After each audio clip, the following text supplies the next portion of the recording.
Right planning, balance ಮತ್ತು safety. SWP success ಆಗೋದು planning ಮೇಲೆ ಡಿಪೆಂಡ್ ಆಗುತ್ತದೆ. ತಿಂಗಳಿಗೆ ತುಂಬ ಜಾಸ್ತಿ ತಗೊಂಡರೆ ಸೇವಿಂಗ್ಸ್ ಬೇಗ ಎಂಟಿ ಆಗಬಹುದು. ತುಂಬ ಕಮ್ಮಿ ತಗೊಂಡ್ರೆ ಮಂತ್ಲಿ ಖರ್ಚಿಗೆ ಸಾಕಾಗಲಿಕ್ಕಿಲ್ಲ. ಅದಕ್ಕೆ ಬ್ಯಾಲೆನ್ಸ್ ತುಂಬ ಇಂಪಾರ್ಟೆಂಟ್. ಬೆಸ್ಟ್ ಅಂದರೆ ತಿಂಗಳು ತಗೊಳ್ಳೋದು ಇನ್ವೆಸ್ಟ್ಮೆಂಟ್ ಗ್ರೋತ್ಗೆ ಈಕ್ವಲ್ ಅಥವಾ ಅದಕ್ಕಿಂತ ಕಮ್ಮಿ ಇರಬೇಕು. ಆಗ ತುಂಬ ಜಾಸ್ತಿ ದಿನ ಇರುತ್ತದೆ ಮತ್ತು ಹೆಲ್ದಿಯಾಗಿ ನಡೆಯುತ್ತದೆ. SWP ಅಂದರೆ ಎಂಡ್ಲೆಸ್ ದುಡ್ಡು ಮಷೀನ್ ಅಲ್ಲ.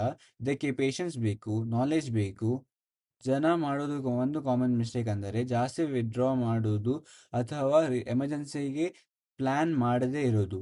ಪ್ರಾಪರ್ ಆಗಿ ಪ್ಲ್ಯಾನ್ ಮಾಡಿದರೆ SWP ನಿಮ್ಮ ಸೇವಿಂಗ್ಸ್ ಅನ್ನು ರೆಗ್ಯುಲರ್ ಸೇವಿಂಗ್ ಸಪೋರ್ಟ್ ಆಗಿ ಚೇಂಜ್ ಮಾಡುತ್ತದೆ. ಅದು ಮೈಂಡ್ಗೆ ಪೀಸ್ ಕೊಡುತ್ತದೆ ಮತ್ತು ಲಾಂಗ್ ಟರ್ಮ್ ಫೈನಾನ್ಷಿಯಲ್ ಸೇಫ್ಟಿ ಕೊಡುತ್ತದೆ.